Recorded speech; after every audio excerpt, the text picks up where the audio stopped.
Mega times news బులెటిన్ల ముందుగా headlines. Varanasi జిల్లాలో కోర్టులో జ్ఞానవాసి కేసు విచారణ సమయంలో కోర్టు రూంలోకి ఒక కోతి.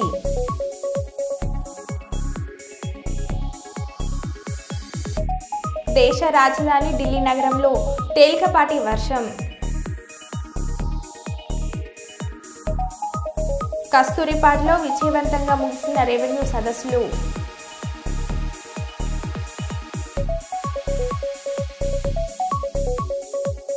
విశాఖ సెంట్రల్ జైల్లో గంజాయి సరఫరా ఆరోపణలు.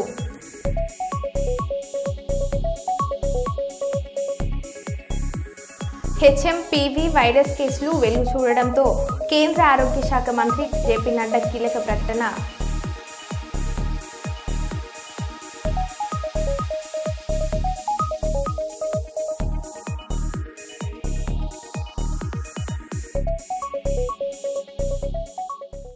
ఇక వివరాల్లోకి వెళ్తే, సంక్రాంతికి వస్తున్న ప్రీ రిలీజ్ ఈవెంట్లో అభిమాని పట్ల విక్టరీ వెంకటేష్ తన ప్రేమను చాటుకున్నారు. ఈ ఈవెంట్కు వచ్చిన ఒక లేడీ ఫ్యాన్ హీరో వెంకటేష్కు ఐ లవ్ యూ చెప్పాలంటే ఎలా చెప్తారని యాంకర్ ప్రశ్నించారు. దీనికి తన భర్త ఒప్పుకోరని ఆమె సమాధానం ఇవ్వగా వెంటనే వెళ్లే వెంకటేష్ ఆమెను ఆత్మీయ ఆలింగనం చేసుకున్నారు. ఈ ఊహించని పరిణామంతో లేడీ ఫ్యాన్స్ ఆనందానికి అవధులు లేకుండా పోయాయి.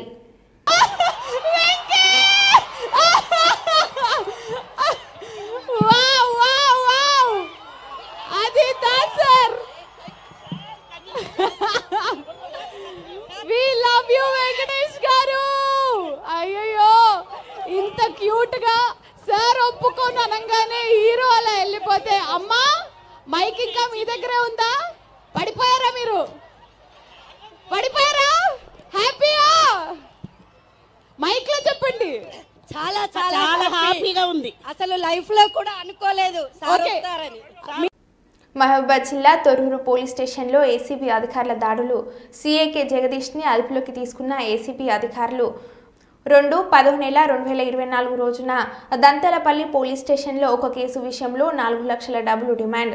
2 లక్షలు ఇచ్చిన బాధితుడు మిగతా 2 లక్షలు ఇవ్వాలని డిమాండ్ చేసిన సీఐ ఏసీబీని ఆశ్రయించిన బాధితుడు 2 లక్షలు లంచం తీసుకున్నాడనే ఫిర్యాదుతో ఏసీబీ అధికారుల విచారణ. సీఐకే జగదీష్పై కేసు నమోదు. సీఐ జగదీష్ను అరెస్ట్ చేసి ఏసీబీ కోర్టులో హాజరుపరచనున్న ఏసీబీ అధికారులు చంపేయాలని చెప్పేసి సమాచారం కూడా మేము అందరం కూడా వెళ్ళాము. మొత్తం ఫిర్యాదు తీసుకొని కేసు నమోదు చేసి జరిగింది. తను బహిర్భూమికి వెళ్తుండగా తలపై మంచం పట్టితో కొట్టి చంపారని చెప్పేసి సమాచారం వచ్చింది.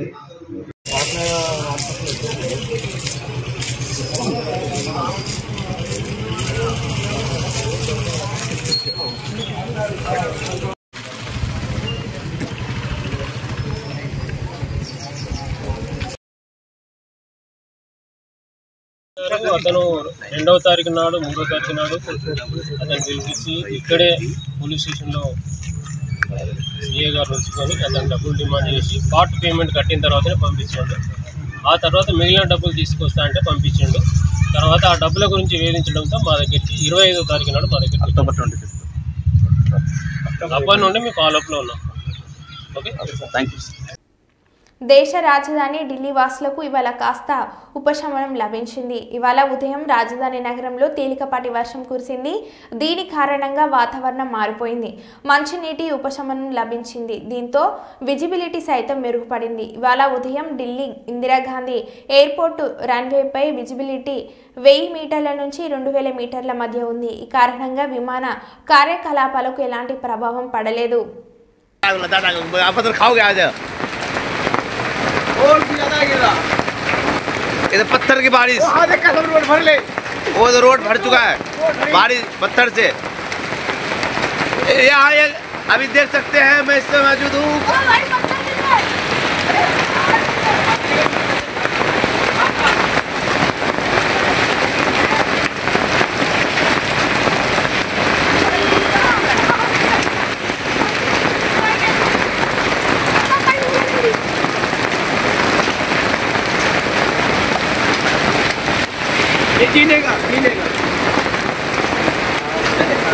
पत्थर की पहुंचार लग गया, पत्थर की दादा कैसा है सड़क कैसे ऐसे भाई सादा सादा रहता है बर्फ जम गया बर्फ హెచ్ఎంపీవీ వైరస్పై కేంద్ర కీలకం ప్రకటన. దేశంలో హెచ్ఎంపీవీ వైరస్ కేసులు వెలుగు చూడడంతో కేంద్ర ఆరోగ్య మంత్రి జేపీ నడ్డా కీలక ప్రకటన చేశారు. ఇదేమీ కొత్త వైరస్ కాదు, 2001లోనే దీన్ని గుర్తించారు. కేసులు పెరుగుతున్న దృష్ట్యా ఆరోగ్య శాఖ అప్రమత్తంగా ఉందని అన్నారు. సవాళ్లను ఎదుర్కొనేందుకు సిద్ధంగా ఉన్నాము, పరిస్థితిని ఎప్పటికప్పుడు సమీక్షిస్తున్నాము. ప్రస్తుతం భయపడాల్సిన అవసరం ఏమీ లేదు, ప్రజలందరూ అప్రమత్తంగా ఉండాలని మంత్రి జేపీ నడ్డా అన్నారు. Health experts have clarified that HMPV virus is not a new virus.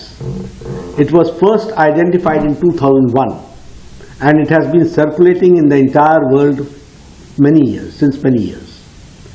HMPV spreads through the air by way of respiration. This can affect persons of all age groups. The virus spreads more during the winter and the early spring months.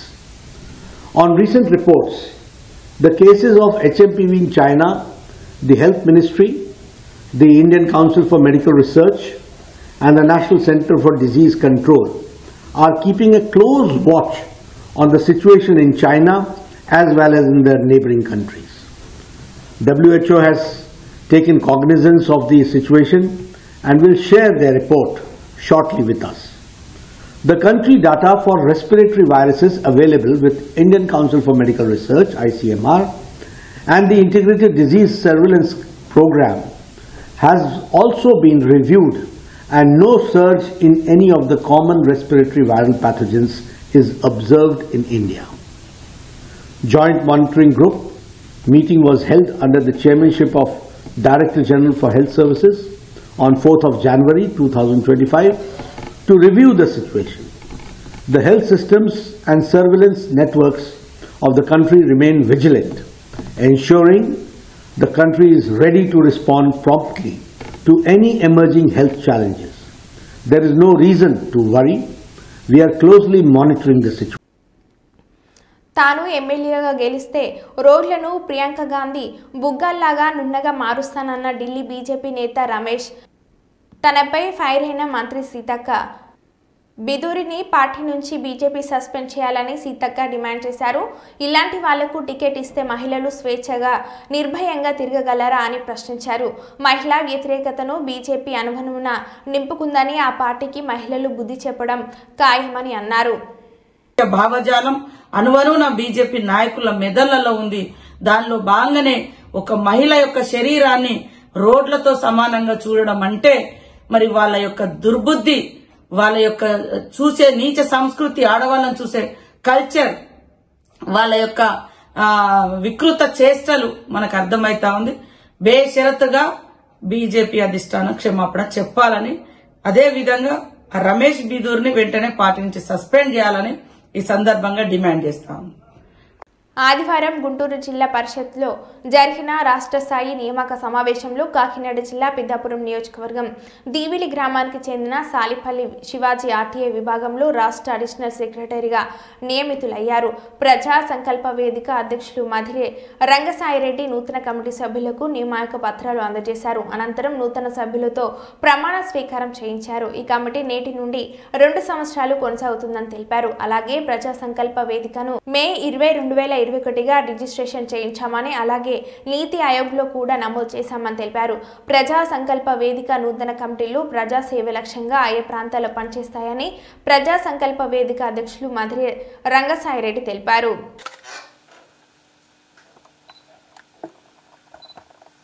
Okay sir. Blackmail రాజకీయాలతోని అక్రమ కేసుతో అరెస్టుతో తన ప్రభుత్వం యొక్క తప్పిదాలను కప్పిపుచ్చుకొని మమ్మల్ని మానసికంగా బలహీనపరుస్తున్నారని రేవంత్ రెడ్డి అనుకుంటున్నాడని, మేము మరింత బలంగా పోరాడతాం తప్ప నీ అక్రమాలపై 6 గ్యారెంటీల అమలుపై ప్రశ్నించడం మాత్రం ఆపమని హరీష్ రావు అన్నారు. నువ్వు ప్రజలకు ఇచ్చిన 6 గ్యారెంటీలు అమలు చేసేదాకా నీ ప్రభుత్వాన్ని నిన్ను ఎట్టి పరిస్థితుల్లో వదిలిపెట్టం. రేవంత్ రెడ్డి అనుకుంటున్నాడు బ్లాక్మెయిల్ రాజకీయాలతోనో అక్రమ కేసులతోనో అరెస్టులతోనో తన ప్రభుత్వం యొక్క తప్పిదాలను కప్పిపుచ్చుకుంటానో మమ్మల్ని మానసికంగా బలహీనపరుస్తానని అనుకుంటా ఉన్నాడు. కానీ మేము మరింత బలంగా పోరాటం తప్ప ఎట్టి పరిస్థితుల్లో నీ అక్రమాలను గాని నీ 6 గ్యారెంటీల అమలుపై నిన్ను ప్రశ్నించడాన్ని వదిలిపెట్టే ప్రశ్నే ఉత్పన్నం కాదు. సంగారెడ్డి జిల్లా కేంద్రంలో డాక్టర్ కూన వేణుగోపాలకృష్ణ తెలంగాణ రాష్ట్ర అధ్యక్షులు యువజన సంఘాల సమితి తెలంగాణ రాష్ట్ర నాయకులు విలేకరుల సమావేశంలో మాట్లాడుతూ 2005 జనవరి మాసంలో మహనీయులు స్ఫూర్తిగా జాతీయ యువజన వారోత్సవాల సందర్భంగా తెలంగాణ రాష్ట్ర వ్యాప్తంగా యువజన వారోత్సవ కార్యక్రమాలు నిర్వహిస్తున్నామని అన్నారు. అనంతరం ముందుగా తెలంగాణ రాష్ట్రంలో సంగారెడ్డి జిల్లా కేంద్రంలో జాతీయ యువజన వారోత్సవాల కార్యక్రమాలను స్వామి వివేకానందను స్ఫూర్తిగా తీసుకుని సంగారెడ్డి ఐబీలో జనవరి 9, 2025 రోజున జాతీయ యువజన వారోత్సవాల కార్యక్రమం నిర్వహిస్తున్నామని అన్నారు. ఈ కార్యక్రమానికి రాష్ట్ర వ్యాప్తంగా యువజన సంఘాల నాయకులు పెద్ద సంఖ్యలో హాజరై కార్యక్రమాన్ని దిగ్విజయం చేయాలని అన్నారు. ముందుగా పెద్ద సంఖ్యలో యువజన సంఘాల సమితి నాయకుల చేత ర్యాలీ తీయబడుతుందని అన్నారు. వడ్ల సాయిబాబా గారిని, అదేవిధంగా ఠాకూర్ వెంకట్ గారిని, అదేవిధంగా మెదక్ సంబంధించినటువంటి బ్రహ్మం గారిని, జిన్నారం మండలానికి సంబంధించినటువంటి గుమ్మడిదల్ మండలానికి సంబంధించినటువంటి మా మందభాస్కర్ రెడ్డి సీనియర్ నాయకుడు అయినటువంటి మందభాస్కర్ రెడ్డి గారిని, సింగర్ అయినటువంటి ఎల్లయ్య గారు, అదేవిధంగా మా శ్రీనివాస్ గారు రిపోర్టర్ అయినటువంటి శ్రీనివాస్ గారు, అదేవిధంగా మా బుచ్చన్న, అదేవిధంగా మా పుర్ర జగదీష్ గారు, రాయకోట్ కృష్ణ గారు, అదేవిధంగా బర్దిపూర్ సంగమేశ్వర్ గౌడ్ గారు, అదేవిధంగా సొంగ సాయిలు గారు, ఇంకా చాలా మంది యువజన సంఘాల సమితితోని అటాచ్ ఉన్న వాళ్ళందరూ కూడా మీరు చేసినటువంటి సేవల యొక్క పత్రాన్ని వారికి చెత్తపరిచి ఈ 9 తారీఖు జరిగేటువంటి కార్యక్రమంలో పాల్గొని మీకు కూడా అవార్డు ఇవ్వడం జరుగుతుంది కనుక దయచేసి యువజన సంఘాలు ఎక్కడెక్కడైతే మీకు అందుబాటులో యువజన సంఘాల నాయకులను కూడా సంప్రదించి మీ యొక్క బయోడాటాను గానీ మీరు చేసినటువంటి సేవా కార్యక్రమాలు అన్ని కూడా క్లిప్పింగ్స్ తో పాటు వాళ్ళకి సబ్మిషన్ చేయాలని చెప్పేసి కూడా తెలంగాణ యువజన సంఘాల సమితి తరఫున తెలియజేసుకుంటున్నాం. యువతకు మలుపు, యువత లోపల ఆత్మవిశ్వాసం, యువత లోపల ఒక నమ్మకం, యువత లోపల ధైర్యం, యువత లోపల అచంచలమైనటువంటి విశ్వాసాన్ని ప్రేరేపించినటువంటి ఒక దిక్సూచి, ఒక దివిటి, ఒక జ్యోతి, మనందరూ కూడా ఆధ్యాత్మికమైన జ్యోతి, మనందరి లోపల ప్రేరణ కలిగించినటువంటి స్వామి వివేకానంద గారి యొక్క జన్మదినోత్సవాన్ని పురస్కరించుకుని తెలంగాణ యువజన సంఘాల సమితి ప్రతిష్టాత్మకమైనటువంటి ఒక ర్యాలీ కార్యక్రమాన్ని ఏర్పాటు చేసుకోవడం జరిగింది. 9వ తారీఖు 9 గంటలకు అంబేద్కర్ ఓల్డ్ బస్ స్టాండ్ దగ్గర ఉన్నటువంటి అంబేద్కర్ స్టాచ్యూ నుంచి వివేకానందుల వారి యొక్క స్టాచ్యూ వరకు పెద్ద ఎత్తున సుమారు ఒక 2000 మందితోని పెద్ద ఎత్తున ర్యాలీ ఏర్పాటు చేసుకోవడం జరిగింది. సంగారెడ్డి జిల్లాలో ఉన్నటువంటి యువజన సంఘాలు, మహిళా సంఘాలు, అదేవిధంగా యువత అందరూ కూడా పెద్ద ఎత్తున ఈ ర్యాలీలో పాల్గొని దిగ్విజయం చేయాలి. మనందరూ కూడా ఎంతో ఇష్టమైనటువంటి ఆయన ఇచ్చినటువంటి ప్రతి బోధన, ప్రతి జీవితాన్ని కూడా కదిలించేటువంటి అద్భుతమైన సందేశం ఇచ్చిండు. నేటి కూడా 1863 నుంచి నేటి గారు కూడా సజీవంగా ఉందంటే ఆయన ఇచ్చినటువంటి ప్రేరణ, ఆయన ఇచ్చినటువంటి ధైర్యం, ఆయన ఇచ్చినటువంటి విశ్వాసాన్ని ప్రతి ఉదయం లోపల చేరవేర్చాలనేటువంటి ఒక మంచి సంకల్పంతో తెలంగాణ యువజన సంఘాల సమితి పెద్ద ఎత్తున ఈ కార్యక్రమం పాల్గొన్నది. అధికారులు, అనధికారులు అందరూ కూడా ఈ కార్యక్రమాన్ని దిగ్విజయం చేసి ఆశీర్వదించి ఈ కార్యక్రమాన్ని దిగ్విజయం చేసి తెలంగాణ రాష్ట్రానికి, యావత్ భారతదేశానికి ఈ యొక్క ర్యాలీ మణిహారం కావాలని చెప్పేసి కూడా సంగారెడ్డి జిల్లాలో ఉన్నటువంటి ప్రతి యువజన సంఘాలు, ప్రతి యువతి యువకులు కూడా ఈ కార్యక్రమాన్ని దిగ్విజయం చేయాలని చెప్పేసి కూడా ప్రతి ఒక్కరు కూడా మనస్ఫూర్తిగా హృదయపూర్వకంగా తెలియజేసుకుంటా. జై వివేకానంద, జై జై వివేకానంద, జై వివేకానంద, జై జై వివేకానంద. దేవరుప్ల మండల కేంద్రంలోని ఎంపీడీఓ కార్యాలయంలో కళ్యాణ లక్ష్మి షాదీ ముబారక్ చెక్కుల పంపిణీ కార్యక్రమానికి ఎమ్మెల్యే యశస్విని రెడ్డి ముఖ్య అతిథిగా హాజరయ్యారు. మండలంలోని 60 మంది లబ్ధిదారులకు మంజూరైన 60,06,960 రూపాయల చెక్లను ఎమ్మెల్యే మామిడాల యశస్విని రెడ్డి అధికారులతో కలిసి పంపిణీ చేశారు. ఈ సందర్భంగా వారు మాట్లాడుతూ గత బీఆర్ఎస్ ప్రభుత్వంలో చెక్కులు రావాలంటే నానా ఇబ్బందులు పడేవారని అన్నారు. అదే మన ప్రజాప్రభుత్వంలో ఎటువంటి అవినీతికి తావులేదన్నారు. ఇచ్చిన మాట ప్రకారం నియోజకవర్గంలో అభివృద్ధి పనులు చేసి చూపెడతామని అన్నారు. మీరందరూ కూడా అభివృద్ధిలో భాగస్వాములు కావాలని మహిళలను కోరారు. ఈ కార్యక్రమంలో మండల కాంగ్రెస్ పార్టీ అధ్యక్షులు నల్ల శ్రీరాములు, ఎస్సీ ఎస్టీ బీసీ మండల అధ్యక్షులు ఇనుముల నాగరాజు, ముఖ్య సర్జన్ గణపతి, కాంగ్రెస్ నాయకులు రెడ్డి రాజుల రమేష్, భోన్గిరి యాకస్వామి మహిళలు పాల్గొన్నారు. ప్రజాప్రభుత్వంలో ఎక్కడ కూడా ఆగలేదు. అన్ని పనులు ఒకదాని తర్వాత ఒకటి చేసుకుంటూ వస్తున్నాం. 200 యూనిట్ల కరెంట్ ఫ్రీ అయినా, 500 గ్యాస్ సిలిండర్ అయినా, ఆరోగ్యశ్రీ 5 లక్షల నుంచి 10 లక్షలకి పరిమితిని పెంచడము, మహిళలకి ఉచిత బస్సు ప్రయాణం, ఇవన్నీ కూడా మరి సంవత్సరంలోనే ఇన్ని చేసినాం, మరి వాళ్ళు 10 సంవత్సరాలలో చేయని ఎన్నో కూడా మనం 1 సంవత్సరంలో చేసి చూపించాం ప్రజాప్రభుత్వంలో. అట్లనే మన నియోజకవర్గం విషయానికి వస్తే మన నియోజకవర్గ అభివృద్ధిలో కూడా ఎక్కడ వెనక్కి పోకుండా అన్ని కూడా చేస్తున్నాం. అభివృద్ధికి వెనక్కి పోను, ముందే ఉండి అన్ని చేస్తాం. మీకు దానికి మీ అందరి సపోర్ట్ కూడా కావాలని కోరుకుంటున్నాం. చెక్కులు రావాలంటే నాన్న ఇబ్బంది పెట్టేటోళ్ళు, ఏ పార్టీ అన్న చూసి ఏ పార్టీ వాళ్ళ అయితే ఆ చెక్కులు వాళ్ళ ఇంట్లోనే పెట్టుకోవడం, పార్టీ మాత్రమే ఇస్తామా, లేకపోతే కొంతమంది వసూళ్ల బ్యాచ్ వాళ్ళు వసూలు చేయడం, డబ్బులు వసూలు చెక్కులు ఇచ్చేటోళ్ళు. ఇప్పుడు ఎక్కడ కూడా అట్లా చేయకుండా లీడర్స్ కూడా కాంగ్రెస్ పార్టీలో ప్రజాప్రభుత్వంలో అట్లాంటివి ఏమీ జరగకుండా ఎవరే పార్టీ అన్న చూడకుండా చెక్కులు ఇస్తున్నాము. ఎందుకంటే ఎవరైనా అర్హులైన వాళ్ళే అప్లై చేసుకుంటారు కాబట్టి ఎవరే పార్టీ అన్నది లేకుండా మొహం చూసి ఓటు పెట్టట్లేము. ఒక్కటి కూడా మీరు కూడా ఈ ప్రజాప్రభుత్వంలో ఒకటి గమనించాల్సింది ఏంటంటే అన్ని లక్షల కోట్ల అప్పున్నా కానీ ప్రజాప్రభుత్వంలో ఒకదాని తర్వాత ఒకటి అన్ని పథకాలు కూడా అమలు పరుచుకుంటూ ముందుకెళ్లడం జరుగుతుంది. మీరు చూసినట్టయితే రుణమాఫీ కూడా 21,000 కోట్లు అయింది. ఇంకా మిగతా 10,000 కోట్లు కూడా త్వరలోనే చేస్తారు. మళ్ళా ఇల్లు కూడా త్వరలో ఇల్లు మన సర్వే అవన్నీ కూడా అయినాయి కదా. ఇల్లు కూడా అర్హులైన నిజమైన పూర్ ఆఫ్ ద పూరెస్ట్ పేద వాళ్ళకి ఇల్లు వస్తాయి. అంతేగాని మొత్తము పార్టీ వాళ్ళకి గతంలో ఇచ్చినట్టుగా ఇల్లున్న వాళ్ళకే ఇల్లు అట్లా రావు. నిజమైన అర్హులైన పేద. విశాఖ సెంట్రల్ జైల్లో గంజాయి సరఫరా ఆరోపణలు వచ్చాయి. పూర్తి స్థాయిలో విచారణ చేస్తున్నాం. గత ప్రభుత్వం తప్పిదాల వల్లనే విశాఖ సెంట్రల్ జైల్లో ఇలాంటి పరిస్థితి వచ్చింది. ఖైదీల రక్షణే ముఖ్యం. ఇటీవలే జైల్లో సెల్ ఫోన్లు బయటపడ్డాయి. సెల్ ఫోన్లు బయటపడిన చోట కూడా పరిశీలించాము. విచారణ అనంతరం కఠినమైన చర్యలు తీసుకుంటాం. ఫోన్లో ఎవరెవరు మాట్లాడారో వారిపై కూడా చర్యలు తీసుకుంటాం. జైల్లో గంజాయి మొక్క కనిపించింది. విధులు సమర్థవంతంగా నిర్వహించకపోతే సిబ్బందిపై చర్యలు తీసుకుంటాం. ఎవరిని ఉపేక్షించేది లేదు. విచారణ చేసిన తర్వాత విశాఖ సెంట్రల్ జైల్లో ఉద్యోగులను బదిలీ చేస్తాం. ఎవరిని సస్పెండ్ చేయలేదు. యూనిఫామ్ సర్వీస్లో ఉన్నవారు ధర్నాలో బంద్లో పాల్గొనకూడదు. కొత్త సూపరింటెండెంట్ సెంట్రల్ జైలును ప్రక్షాళన చేస్తున్నారు. టెక్నాలజీని కూడా ఉపయోగించుకుంటాం. సెంట్రల్స్లో జైల్లో సీసీ కెమెరాలు ఏర్పాటు చేస్తున్నాం. 10 రోజుల్లో సీసీ కెమెరాలు ఏర్పాటు చేస్తాం.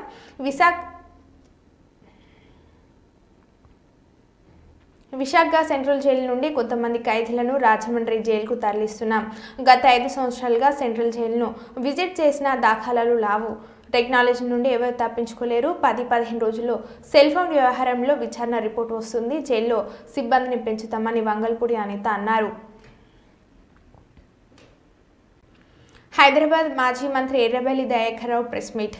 బంజారాహిల్స్ కేటీఆర్ నివాసం వద్ద మీడియా సమావేశం. ఈ సమావేశంలో మాట్లాడిన ఎర్రబెల్లి దయాకర్ రావు తప్పు చేయలేదు, తప్పు జరగలేదు. కేటీఆర్ పై వస్తున్న ఆరోపణలకు భయపడే ప్రసక్తి లేదు. కావాలని కేసులు సృష్టిస్తున్నారు. ఏ విధంగా అయినా ఎదుర్కోవడానికి సిద్ధంగా ఉన్నాం. ఇది కేవలం రాజకీయ కక్షే. ముమ్మాటికి రేవంత్ రెడ్డి ప్రభుత్వ కుట్ర కేసు అని స్పష్టం చేసిన మాజీ మంత్రి ఎర్రబెల్లి దయాకర్ రావు. రాజకీయ కక్ష లేదు, చట్టం తన పని చేసుకుపోతుంది. రాజకీయ కక్షే 100%. నేను 40 ఏళ్ళ నుంచి రాజకీయాలు ఉన్నా. ఇంత ఘోరంగా రేవంత్ రెడ్డి గారి పరిపాలన చూడలేదు. అన్ని రాజకీయ కక్షతో దావాలను చేస్తున్నాడు. ఏం చేసినా న్యాయం మా తరఫున తప్పకుండా. బాన్స్వాడలో ప్రభుత్వ వ్యవసాయ సలహాదారు ఎమ్మెల్యే పోచారం శ్రీనివాసరెడ్డి, జహీరాబాద్ ఎంపీ సురేష్ షెట్కర్తో కలిసి మంత్రి జూపల్లి కృష్ణారావు ప్రెస్ మీట్ నిర్వహించారు. BRS working president KTR cash పిటిషన్ను హైకోర్టు కొట్టివేసింది. తప్పు చేయలేనప్పుడు కోర్టుకు ఎందుకు వెళ్లాడు? కేసును కేటీఆర్ ఫేస్ చేయాలి. ఏసీబీ విచారణకు కేటీఆర్ సహకరించాలి, హాజరు కావాలి. బీఆర్ఎస్ నాయకులు కాంగ్రెస్ ప్రజాప్రభుత్వంపై అవాకులు చెవాకులు పేలుతున్నారు. గత అసెంబ్లీ ఎన్నికల్లో బీఆర్ఎస్ ఓటమి పాలు కావడంతో వారి ఆశలు అడియాశలు అయ్యాయి. ఇప్పటికే బీఆర్ఎస్ పార్టీ భూస్థాపితమైంది. ఆ పార్టీ మళ్లీ అధికారంలోకి రావడం అనేది కలగానే మిగిలిపోతుంది. అధికారం కోల్పోయామనే అక్కసుతో కాంగ్రెస్ ప్రభుత్వంపై బురద జల్లుతున్నారు. రాజకీయ లబ్ధి కోసం గ్లోబల్స్ ప్రచారం చేస్తున్నారు. డెఫినెట్ గా అభివృద్ధి జరగాలంటే పెట్టుబడి రావాలంటే నూతన పంతాలు ప్రపంచంతో పోటీపడే పరిస్థితి రావాలి. అందుకనే ఈరోజు స్కిల్ యూనివర్సిటీ కావచ్చు, అలాగే స్పోర్ట్స్ యూనివర్సిటీ కావచ్చు, మూసీ రివర్ డెవలప్మెంట్ కావచ్చు, ఎన్నో నూతనంగా కొత్త ఆలోచనతోటి ఈ కొత్త అంటే అభివృద్ధి కార్యక్రమాలు ఎన్నో జరుగుతూ ఉన్నాయి. డెఫినెట్గా వచ్చేటువంటి ఈ 5 సంవత్సరాలే కాదు, మళ్ళీ వచ్చే 5 సంవత్సరాలు కూడా కాంగ్రెస్ పార్టీ అధికారంలోకి వస్తుంది. ప్రజల ఆకాంక్ష నెరవేర్చాలని చేస్తాం. అమరవీరులు ఎవరైతే తెలంగాణ కోసం ప్రాణాలు అర్పించారో అమరవీరుల ఆకాంక్షలు ఒక్కొక్కటిగా ఈ ప్రభుత్వాలు నెరవేరుతా ఉన్నాయి. ఆనాడు అవమానం పాలేదు, ఈనాడు అందరికీ కూడా న్యాయం చేసే కార్యక్రమం చేస్తారు. సో దీనికి నేను ఒకటే విజ్ఞప్తి చేస్తాను, తెలంగాణ రాష్ట్రానికి దేశంలో అయినా రాష్ట్రమైనా కాంగ్రెస్ పార్టీ శ్రీరామ రక్ష మనం 60 చూస్తాము. కాబట్టి ఈ ప్రభుత్వాన్ని ఈ పార్టీని కాపాడుకోవాల్సిన అవసరం ఉందని మీ ద్వారా ప్రధానికారికి విజ్ఞప్తిస్తాను. Thank you. ఫస్ట్ చేయకండి. బాన్స్వాడ నియోజకవర్గానికి రావడం జరిగింది. ఈ రోజున బాన్స్వాడలో ప్రెస్ మీట్ లో పాల్గొంటున్నటువంటి సీనియర్ మోస్ట్ నాయకులు, మాజీ స్పీకర్ గారు, మాజీ మంత్రి గారు 10,000 రూపాయలు కంతు నుండి ఈఎంఐస్ అది వచ్చి నెలకు 6,500 కోట్లు కట్టాల్సి. ఈ గడిచిన 12 మాసాలు సుమారుగా 70,000 కోట్ల రూపాయలు వడ్డీ అసలు చెల్లించడం జరిగింది. అయినా కూడా మీరు ధనిక రాష్ట్రమైన ఇన్ని లక్షల కోట్లు అప్పు చేసినా కూడా 10 సంవత్సరాల కింద మీరు చెప్పిన స్కీమ్స్ ఏమి కూడా అమలు కాదు, ఏమి కూడా అమలు కాలేదు. అట్లాగే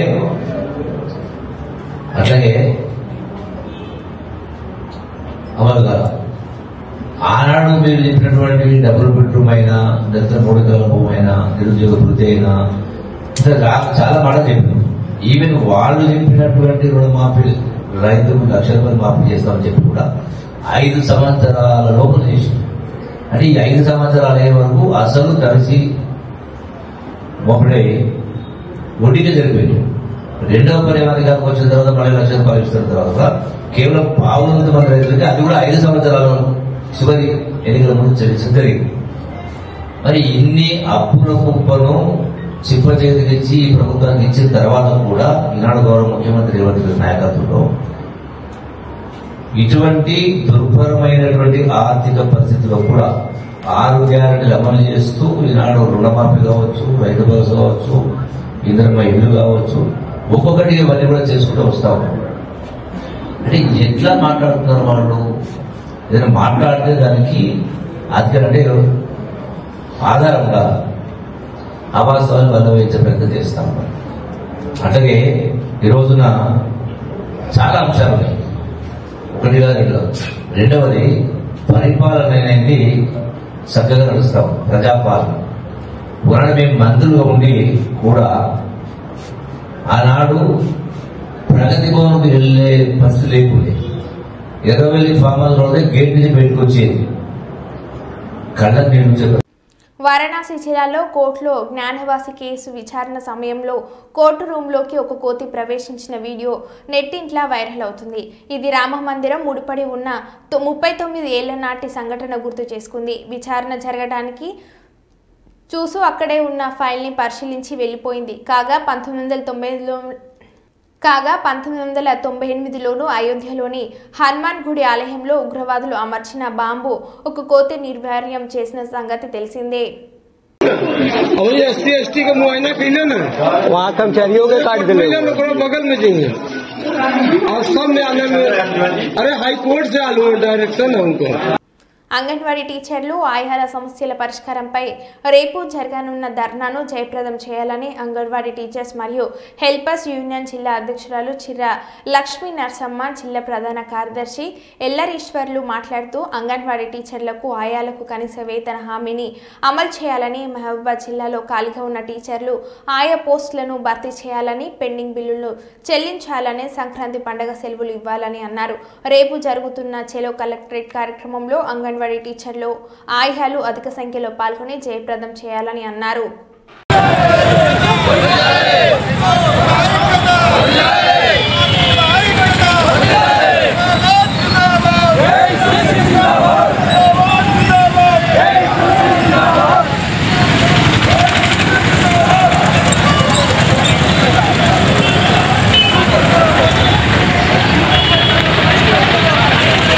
కార్మికులంతా కూడా తమ న్యాయమైన డిమాండ్ కోసం ప్రభుత్వం దృష్టికి పలుమార్లు తీసుకొచ్చినా కూడా ప్రభుత్వం స్పందించకపోవడంతో పాటు సంబంధించిన శాఖ కార్పొరేషన్ స్పందించకపోవడంతో మరి సమ్మె కొనసాగుతున్న నేపథ్యంలో ఈరోజు చెలో కలెక్టరేట్ ఆందోళన పిలిపివ్వడం జరిగింది. ఈ ఆందోళనలో భాగస్వామి అయినటువంటి మరి మహబూబాబాద్ జిల్లాలోని తొర్రూరు, మరిపెడ, కేసముద్రం, కొత్తగూడ, మహబూబాబాద్ ఎమ్మెల్యేస్ పాయింట్లకు సంబంధించినటువంటి కార్మిక మేస్త్రీలకు, నాయకులకు మొదటగా వాళ్ళందరూ కూడా విప్లవ అభినందన తెలియజేస్తా ఉన్నాం. వాటితో పాటు తెలియజేయడం కోసం రాష్ట్రం లోపల కూడా ఉన్నటువంటి కార్మిక సంఘం టీయూసీఐ నాయకులు మరి కొత్తపల్లి రవి గారు, అదేవిధంగా మరి ఈ యొక్క సంబంధించినటువంటి కార్యక్రమానికి అధ్యక్ష వహించిన వంకాయలపల్లి జగ్గరయ్య గారు, ఏఐటీసీ జిల్లా ప్రధాన కార్యదర్శి కామ్రేడ్ దేశపల్లి నవీన్ గారు, వివిధ ఎమ్మెల్యేస్ పాయింట్ల నుంచి వచ్చినటువంటి వాళ్ళు, అదేవిధంగా ఏఐటీసీ నాయకులు, టీయూసీఐ నాయకులు అందరికీ కూడా లాల్ సలాం తెలియజేస్తూ మరి ముఖ్యంగా సివిల్ సప్లై కార్పొరేషన్లో మరి మనం చాలామంది దీర్ఘకాలికంగా రాష్ట్రం లోపల ప్రజా పంపిణీ వ్యవస్థ ప్రారంభమై ప్రజలందరికీ కూడా ప్రధానంగా సంక్షేమ మరో బులెటిన్లో మళ్ళీ కలుద్దాం. Stay tune.